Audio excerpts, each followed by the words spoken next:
Hello everyone, so welcome to today's video where we are in Singapore, right? And today we are on a Google Street View tour in Singapore. And fun fact, I actually been to Singapore like 10 years ago, back in 2016. And I will say this first of all, that I actually enjoyed my trip to Singapore. I'm not being paid to say this, don't worry, but like I'm saying this from the bottom of my heart that you guys, the Singaporeans, you have an amazing country to yourself.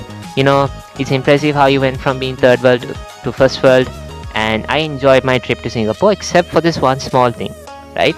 My hotel. Now, I don't know why, but for some reason, our family decided to go on a budget to Singapore, and that doesn't really make sense considering Singapore is the most expensive country at that time, and I guess it's still the case to this day. I mean, makes sense. Anyways, I don't know, we still anyways decided to go with a budget hotel. I mean, I guess it makes sense because I mean, it's always good to save money, right? So we were in this hotel, and you know, it's clean, it's tidy, but it was not spacious at all. Like, there was hardly any space. I remember this is the first time where we had to book 2 rooms for the very first time. So that's how kind of bad it was.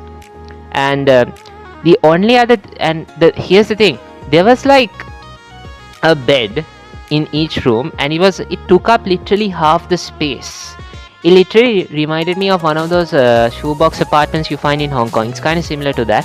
And like, if you want to go to the washroom from the bed, like assume you're sleeping, you basically have to swim across the Pacific Ocean. Like, yeah, I mean, the bed, it feels like the Pacific Ocean. So, but I mean, like, given the fact that Singapore is also a very expensive country, I guess we were okay with it. Like, it was somewhat worth it. I mean, other than that, the trip was kind of interesting, you know. So we went on all of the typical places, you know, Singapore River, Merlion statue, that Ferris wheel thing, Singapore, if I'm not mistaken.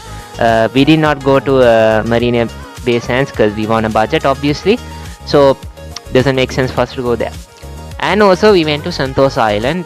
Before that, I actually wanted to tell you guys a bit of a small fact about Sentosa Island. And if you're a Malay speaker, you would know that the word Sentosa means peace and tranquility, right? Now, I don't know who thought it was a good idea to name an island where a theme park. It's a theme park, by the way, where it's like you have kids screaming off the top of their lungs during the Transformers ride, not speaking from personal experience.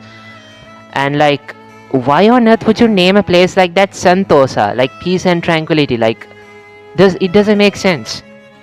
And also, by the way, the word Sentosa is actually a loan word from Sanskrit, the word Santosha. Santosha basically means happiness, right? I don't get why would you call a place peace and why would you want to change the definition of the word Santosa or Sentosa from happiness to peace and tranquility? Like, I know they're both positive concepts, but like, there are 2 different kinds of positives. You feel happy, but you don't feel at peace when you're at a park, especially when you're screaming to the top of your lungs during the Transformers ride. I'm not saying this from personal experience. Okay, maybe I am. Anyways, so I was a bit curious about why is it like this until I actually found out the history behind Sentosa Island, in which basically, you know what they did? Earlier, this island was called the island behind it, or in Malay, Pulau Belakang di Mati, and I don't know why, but like, there was a lot of not so nice things that happened. You know, pirates were there. It was obviously not a very positive place. And in addition to that, the Japanese, when they were occupying Singapore, they also did stuff around there as well. Not so nice stuff. You get what I'm trying to say here. And yeah, they did some not so nice stuff.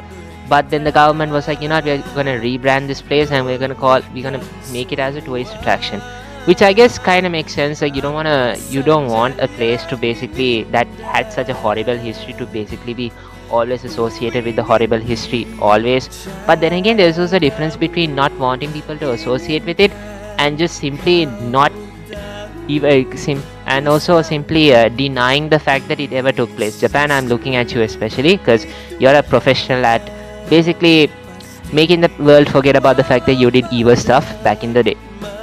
Okay, and also Sri Lanka, you think you're safe, but I'm also looking at you as well. So I guess everyone kind of has that thing where they have, the English, how the English would say, skeletons in their closet.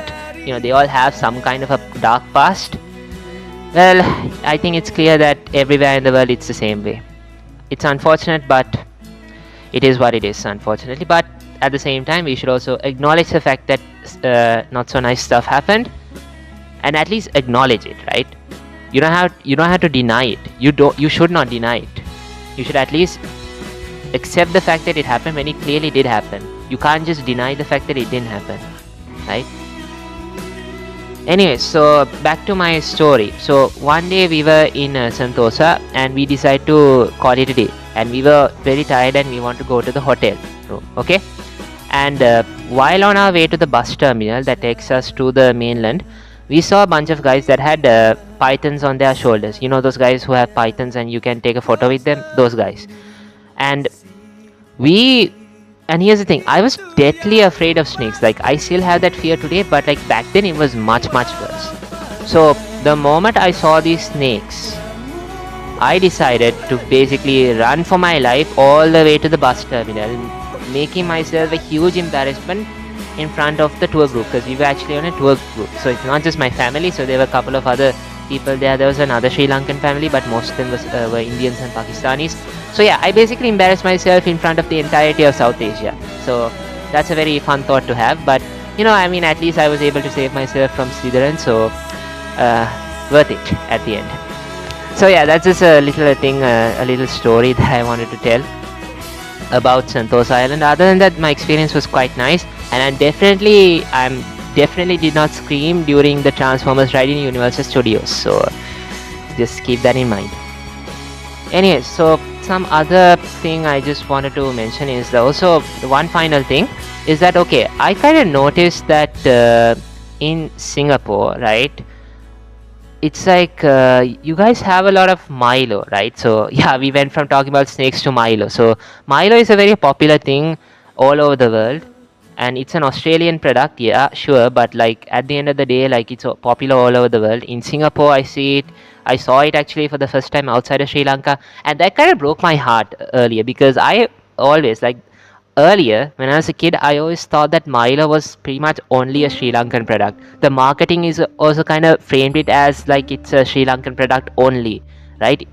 So I always grew up thinking, oh, okay, Milo is definitely a Sri Lankan product. But when I saw Milo in Singapore, I was like, oh damn, we actually made an impact in Singapore's culture, because I thought, like, oh, okay, so if Milo is popular in Singapore, that means they are taking it off from Sri Lanka, right?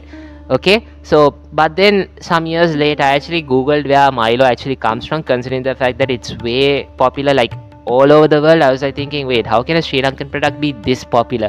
Until I found out that it's from Australia. So I kind of, let's just say I was emotionally heartbroken, but what to do, I think, and by the way, in Sri Lanka, we just pretty much have like mainly two things. Like, we either have the liquid or we just have the powder. We don't really go crazy with like how the product is being offered.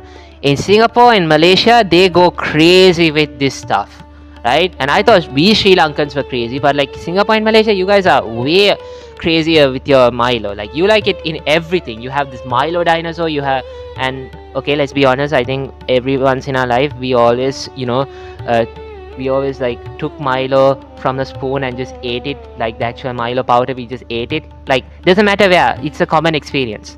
So, but like, you guys go crazy with it. You even have a Milo paratha, which doesn't make sense to me. Like, look, I get the fact that you like Milo, but you don't have to mix it with salty stuff. Sweet and salty sometimes taste good on its own. Sometimes they do taste good together, but sometimes they're good when they are separate. Okay, that's my little small take on Milo. Hope you guys enjoyed today's video.